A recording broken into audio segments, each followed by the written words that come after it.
Welcome to the Contact Center Cactus Chat podcast. I'm your host, Eric Malvin, coming to you from sunny Phoenix, Arizona. And I'm your co-host, Jay Kayan from Dumaguete City, Philippines. I'm a serial entrepreneur. Started my first business 10 years ago, and 6 LLCs later, I started PacBiz Contact Center Outsourcing in 2015. Today, we have over 200 employees and growing. And I'm the operations manager here in PacBiz, and I've been working with Eric since 2014, and I grew as the company grew. So whether you're looking to outsource for the first time, whether you manage a contact center, or you're just looking to improve your customer experience, we'll be covering topics for you. So business managers, operations managers, business owners, this is for you. So make sure to subscribe. We're excited to talk to you guys today for episode 4, and we're going to continue the conversation around hiring. And we talked in episode 3 about the challenges that we're seeing you guys are facing, which is around people that aren't ambitious, lots of turnover. One thing that Jake talked about was, when we get schedules from our clients and then, okay, work these shifts, then after that, we start getting more requests. Hey, can you fill this time and that time? And hey, can you put someone else extra on today? And it's because those people that they're hiring are not working out. They're not showing up. They're going to the events that we're supposed to be helping cover or, so stuff like that. So today we're going to talk about what companies like us, call center outsource companies, what we do to help solve those problems, and how do we eliminate those pain points, and what that enables you guys to do in the process. So Jake, you're the one again that's working with these businesses and filling those requests, right? So talk to me about what are some of the things that we're doing, and how are we running around behind the scenes to help solve their pain points? Yes. Yeah, to start with, we have our own people here in PacBiz, and we also have our own problem, same as the people who are outsourcing, but it could be minimal or I don't really know, but what we do is for each account, we make sure that the account is covered. So we have these people, working to learn more about the accounts and be familiar with it, and until they pass and they can be qualified as a backup person. So what this backup person do is, here in the Philippine Labor Code, we provide different kinds of leave, like vacation leave, the maternity leave for women and all other stuff. So these backup people will fill in if needed. So we have them already prepared for the account to cover anytime, including absences. We do have that also, but we make sure that we cover the shifts that the clients are providing. So that's the reason why we can also cover other requests, because we have these people as backup.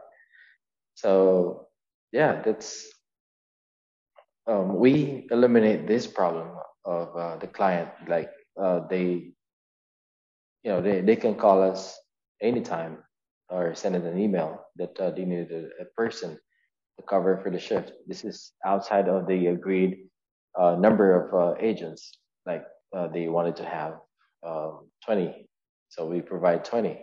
And outside of that are the requests. So we have this other agents, outside of that people who are already assigned with the schedule. So they can. The backup people, definitely. I think you touched on. I think it's such a big ability of flexibility that we have that the clients aren't able to have. For us, we have just over right now, as of recording here this summer 2022, just got about 200 people working at PacBiz. And if you're a business that has a small team, You're trying to conserve cash. You don't have a bunch of extra, you're not well funded like these giant startups like DoorDash and Uber and um, Airbnb. You know, they have a limited funding, it seems, for anything. You guys, we can't do that. The clients we work with they're not doing that too. They have funding that you need, and you're not trying to blow it all on customer support because you're trying to invest into your product, into your software, into operations, into marketing. So you don't have a lot to put towards that. So when someone is sick, or when there is a big increase in demand, all of a sudden, wow, that campaign that we did, it generated twice the business that we thought. Now our wait times went from, something manageable people don't mind to now they're waiting like 3-4 minutes on hold, or they're waiting hours for their ticket to be resolved, or days. And that's a problem for businesses and their customers, and especially if you're trying to grow your business. So that's huge. And I really think there's that component of it, where if you're a business that is just trying to run day to day, but in growing businesses too. I talk a lot with clients about, like, if you're a growing company and you know that in the next 3 to 6 months you're going to need more staff, how do you prepare for that? You got to train someone. There's a learning curve. So talk to me about like what we do and what a lot of other outsourcing companies do with the backups. Like, how does that backup help when a business is scaling like that?